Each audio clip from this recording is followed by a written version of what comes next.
and it is 5:10 now, so that's okay. We can start now, I suppose. Okay, guys. So what's up? You are here to for talk about social engineering. Now, what exactly is social engineering? Well, when it comes to protecting yourself or your organization, there security can be considered like a chain.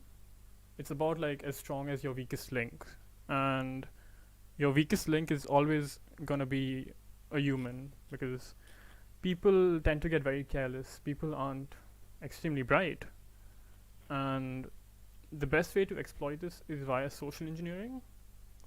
Now, it can be defined as manipulating people or impersonating someone to obtain information that you are not supposed to obtain.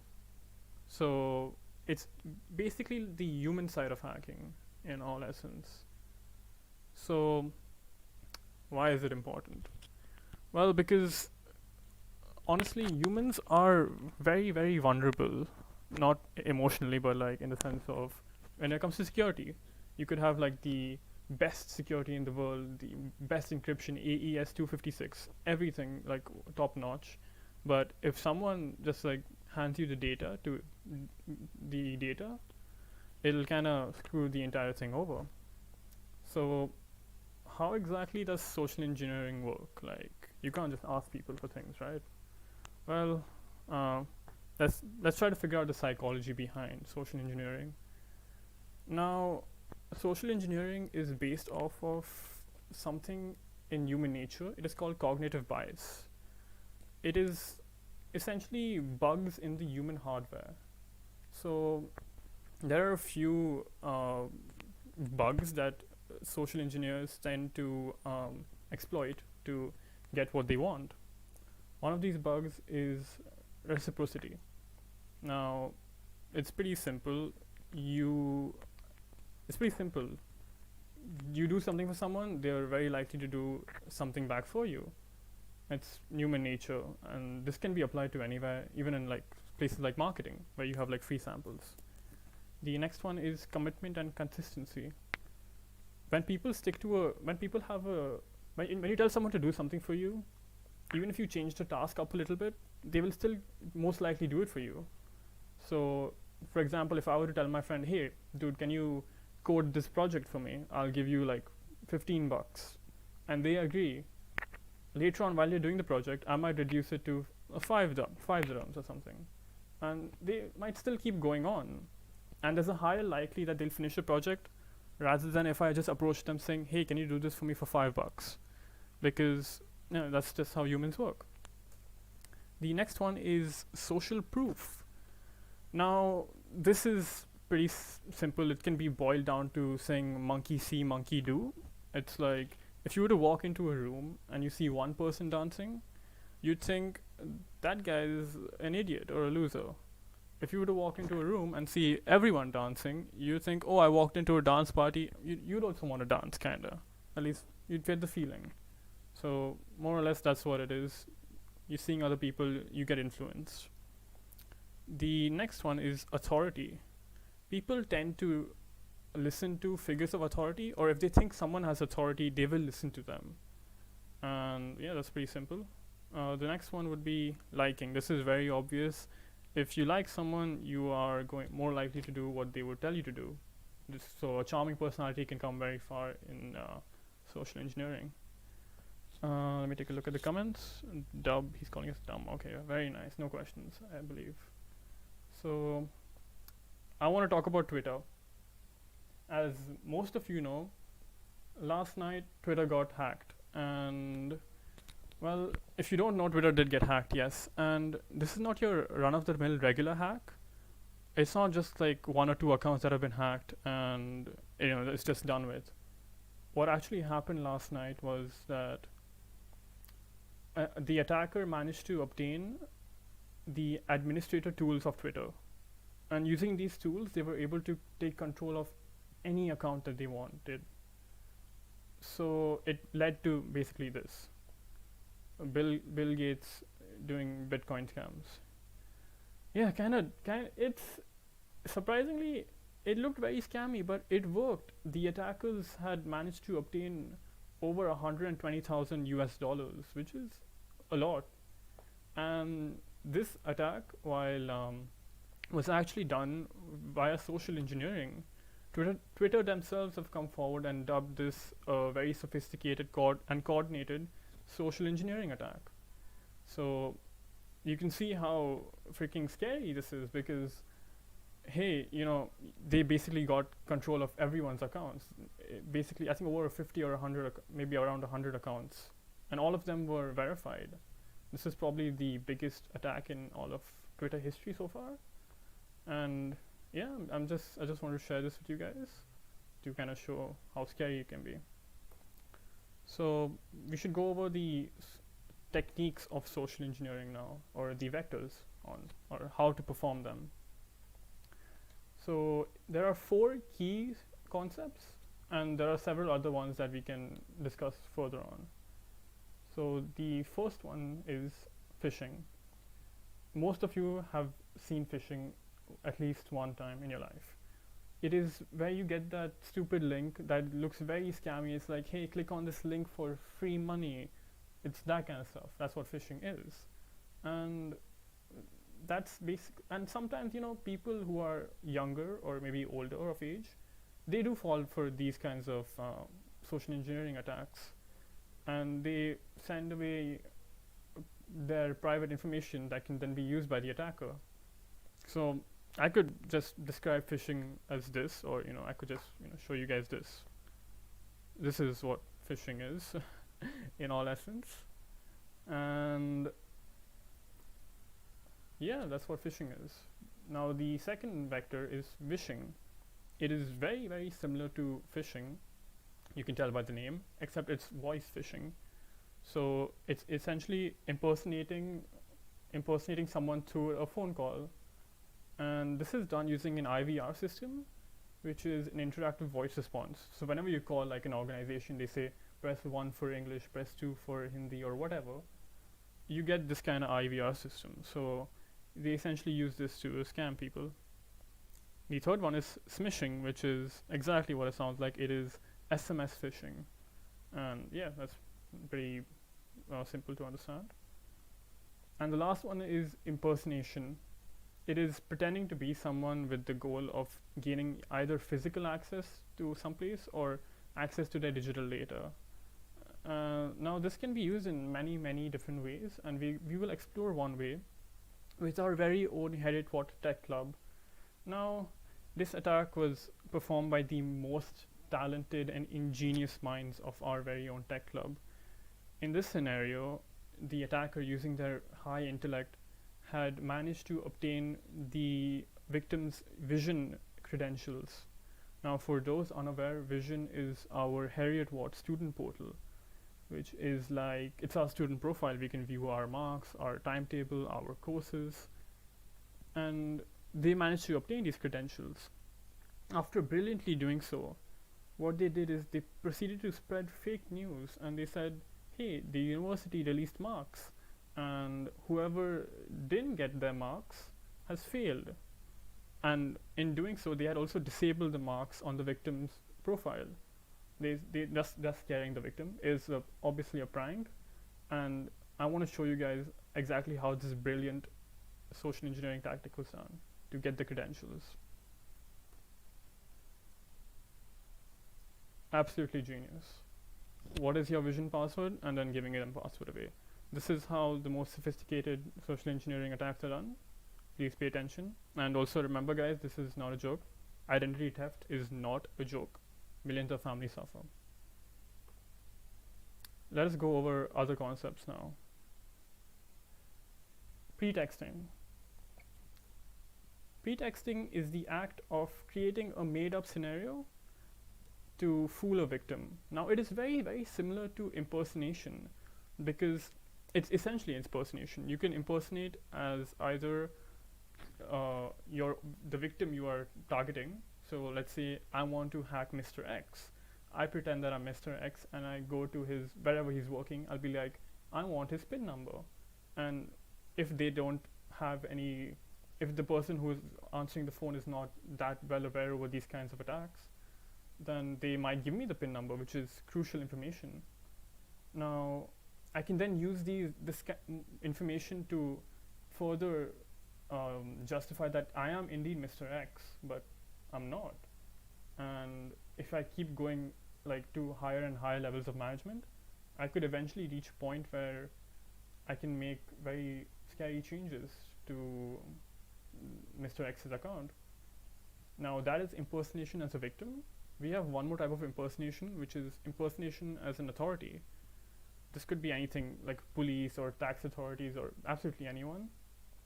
You essentially, for this, you just have to have an authoritative voice, have confidence, and be ready to answer questions that the victim may ask you. And you just have to be really quick on your feet to act as an authority and think really fast. Now the second type is, oh, hello Amog, nice to see you here. The second type is water holing. Now water holing is, think of like a wild animal, and it is thirsty for water, and the prey is waiting in the background, waiting for the animal to be distracted by drinking water, and then the prey attacks the animal. That is essentially what it is.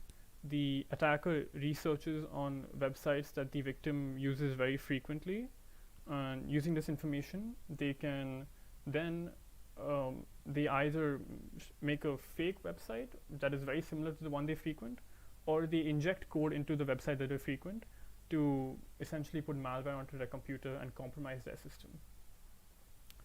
The next one is scareware. This is potentially the most annoying type of attack concept, because whenever you're going on sites, you're going to go ahead and you've probably seen these pop-ups saying, hey, there's a virus on your computer, do something about it now and download our program. That is what scareware is. They are trying to scare you into downloading malicious programs that you either have to pay for or can either really harm your computer. So when maybe some very weird sites are telling you that your computer is compromised, probably just don't trust them. The last one for now is baiting. Now baiting is like a real world Trojan horse, and what that means is basically you have something that looks very safe but in reality is very malicious. In this kind of attack, attackers tend to usually leave malware infected USBs or CDs around places where people frequent, like maybe parking lots or universities, and out of curiosity people just tend to pick up a USB they find and they say, hey, what is in this, and they plug it in. And sometimes what attackers do is they label the USBs to make them more lucrative, and they label them something like confidential or marks or whatever, and this basically focuses on abusing people's greed and curiosity. And this works very, very well, because a study conducted had actually shown in a University of Illinois had shown that when the researcher dropped 297 drives, 290 of them were picked up. That is 98%, and 45%, which is 135 drives, had actually been plugged into a computer and called home, which is basically they had found a connection to that computer. So this is a very scary and effective way to perform an attack on someone. Give me a second. The next one we'll be going over will be another scenario that we can see. It is related to a cybersecurity company called Shorebreak Security.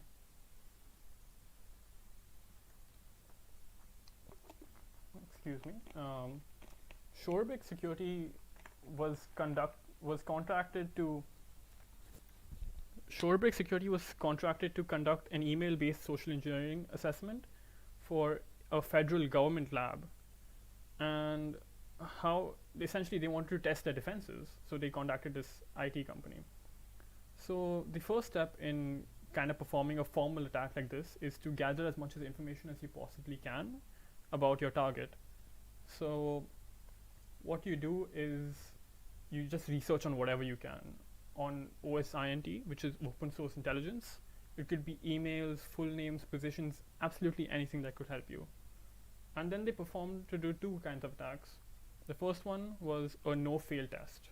Now this is the kind that no one should absolutely no one should fail, and it's an email phishing link with basically every sign that hey, this is a scam, and people did click on it in fact. So if any of you are working and do happen to get very fishy links like this, just be very wary, because it might be a company testing you out rather than just a random attacker. The second one was more complicated. It was a bit of it's called domain compromise. It's a domain test.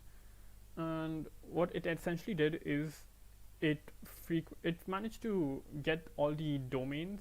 It managed to replicate, sorry, Shorebreak Security managed to replicate the target's website, and they made a very similar copy, and it was for resetting a password though. And what Shorebreak actually did is they pretended to be security from within the company, and they then sent out password reset links to everyone. And many people were fooled by this, and they had given away their employee credentials and their password to Shorebreak. Now, I want to take this time to ask you guys a question. What techniques do you think Shorebreak Security used? And now you guys can just tell me in chat. Now I have no idea what the delay is like, so I don't know if people are not answering or if you guys haven't heard my question yet. But I guess in about like a minute or so I will just tell you guys.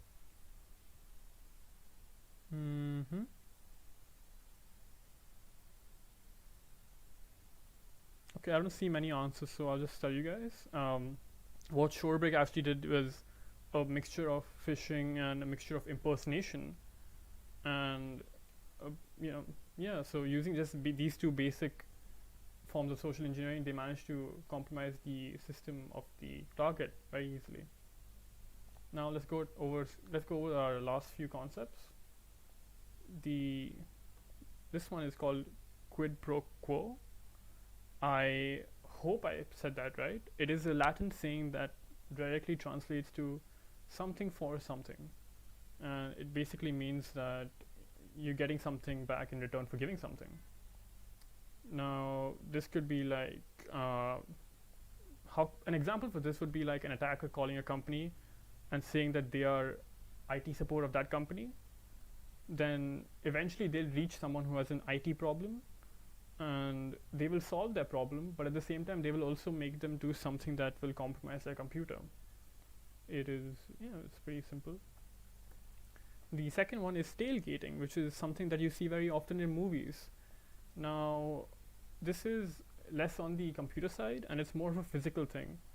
So what happens in tailgating is that you have these, if an attacker sees an unmanned security checkpoint that is not guarded with like a security guard, and they see an employee walk through with their card, the attacker could just walk right behind them, and they could gain access to some place that they might not have access to, like physical restrictions to. So this is based off of human politeness. Like you could just ask someone to hold a door open for you, and there are chances that most likely they will. And if they question you, people always can just fake having a broken ID, and this could work and help gain access to physically restricted areas. The third one is quite movie-like as well. It is dumpster diving, and it is what it sounds like. It's digging through trash to obtain any kind of confidential information that you could find about a company. Now this may not always be passwords or really important software. It could be anything from names to calendars, or even a company, the positions in a company. Yeah, it's pretty simple to understand. And the last one is spear phishing. Now this is very similar to phishing, but what actually happens is there is a lot more research that goes into this kind of phishing attack. This involves picking out a specific target and doing very detailed research about them, so that you can form a very personalized phishing email for them. Now, this could take lots of time compared to phishing, because phishing is just like taking a general email and sending it out to everyone in the world. Spear phishing, on the other hand, is more. It's very targeted. And you may ask me like, hey Pranav, what's the point of doing a spear phishing attack? People aren't really. It takes a lot more time. Now let's go over some stats. The effectiveness of spear phishing versus regular phishing. As you can see, in regular phishing, only 3% of the people tend to actually open the email and check it out. However, in spear phishing, 70% of people open the mail, which is a very, very staggering amount. And in regular phishing, out of those 3% open emails, only 5% of them actually work. In spear phishing, 50% of those 70% emails work. That is a gigantic difference, and it could just tell you how important it is to research and go through all kinds of OSINT. Now let's go over our last case. Is a case with TestArmy CyberForces. They are another cyber security company, and I quite like this attack that they performed. It is actually called the Pizza attack.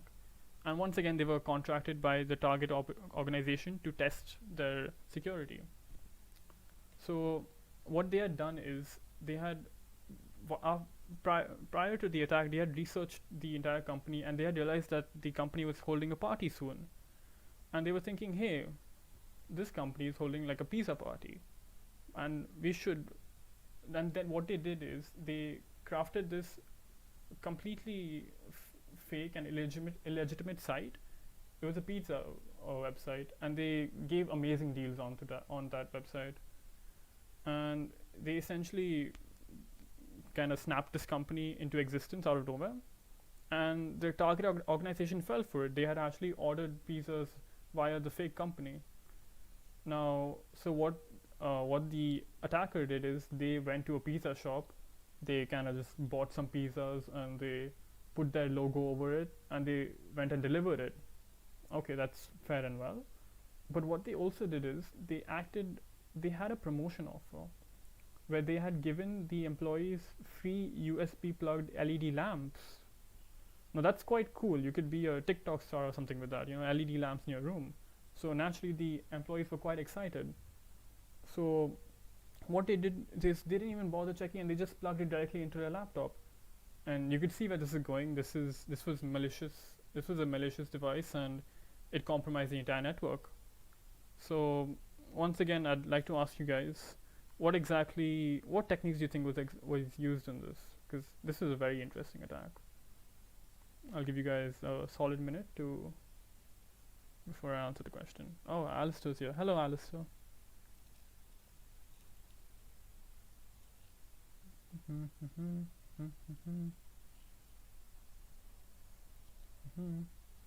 Okay, I know it's not been a minute, but I'm kind of impatient, so I'm going to answer anyways.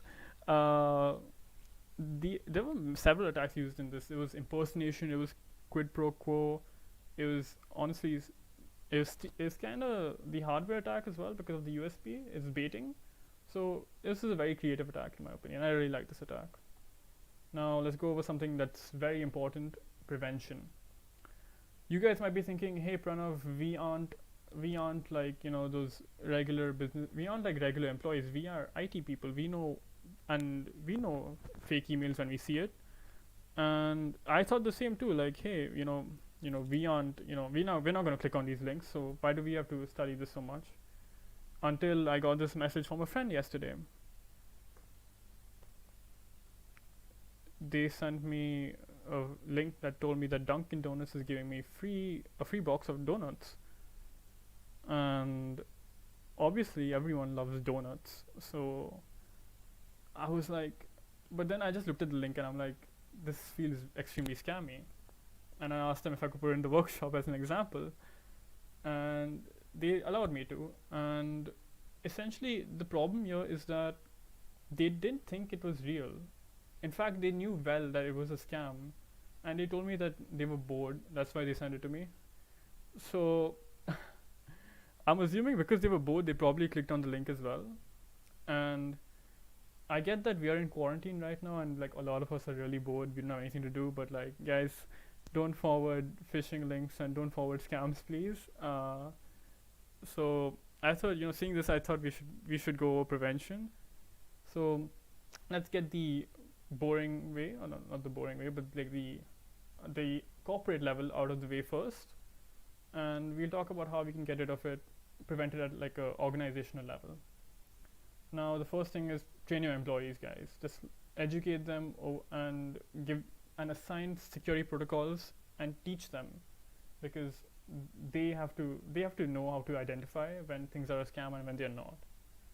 Then the second one is establish frameworks of trust. Now, figure out who you can tell the employees, hey, this is someone you can trust in your department, but if a customer comes and calls you and asks for this kind of information, you have to make sure to identify them correctly. Ask them who they are, and what kind of proof they have of who they are.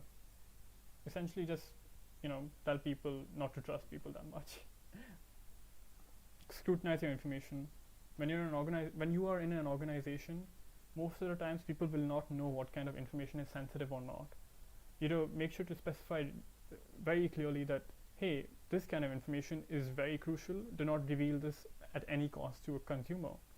So this is very important. Testing and reviewing. Now, we've seen that in the two cases that I've spoken about, they were both organizations that wanted to test their protection and defenses. And this is very, very important because it can help expose your most dangerous vulnerabilities. And make sure you review, like training the frameworks of trust and all of these procedures that you go through. This is very important. The last one is waste management, and this is specifically for dumpster diving.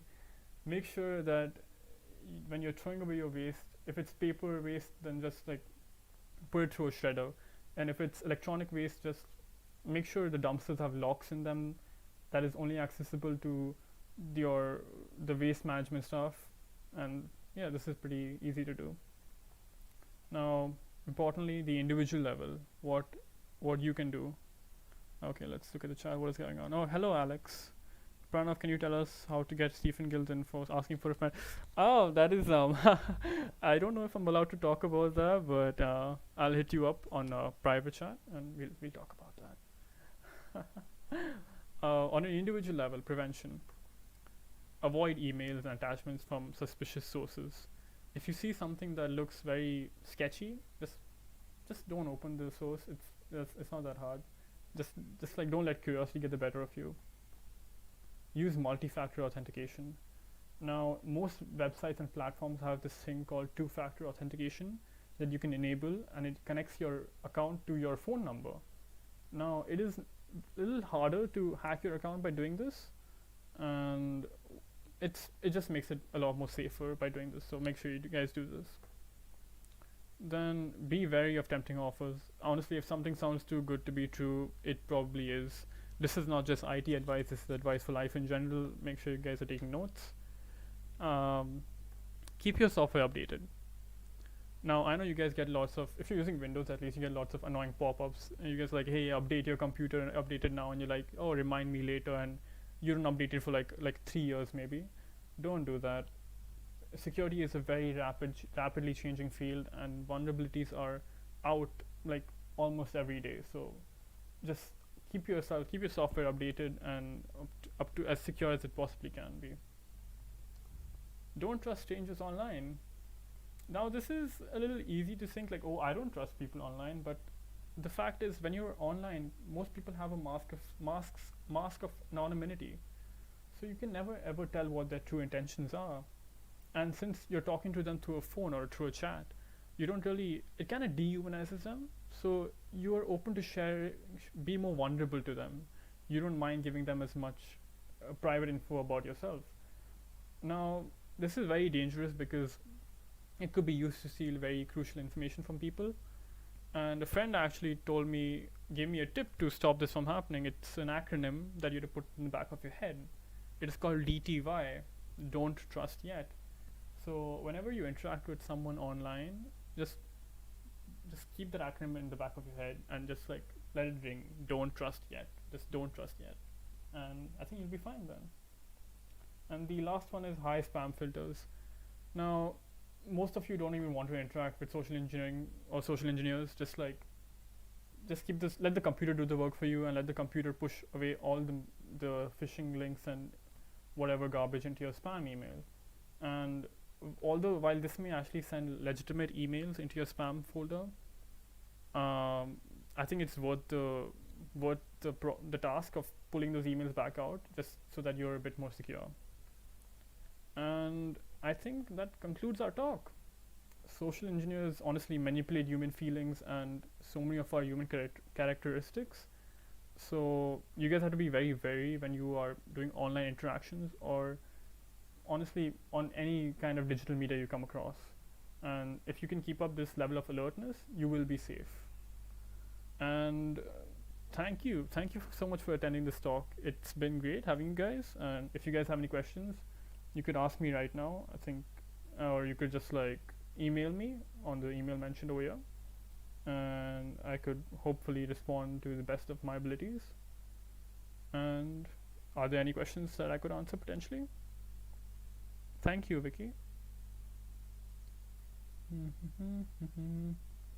Can I get an autograph? When we meet next time, maybe in person. Yeah, sure.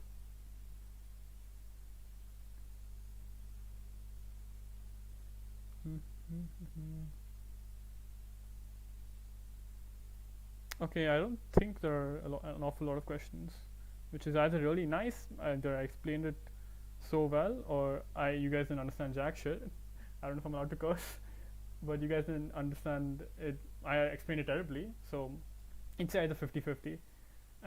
But so I'll be explaining this. Thank you so much for attending the stream. I should probably give credits for all the digital media I used. This is all open source under the MIT license.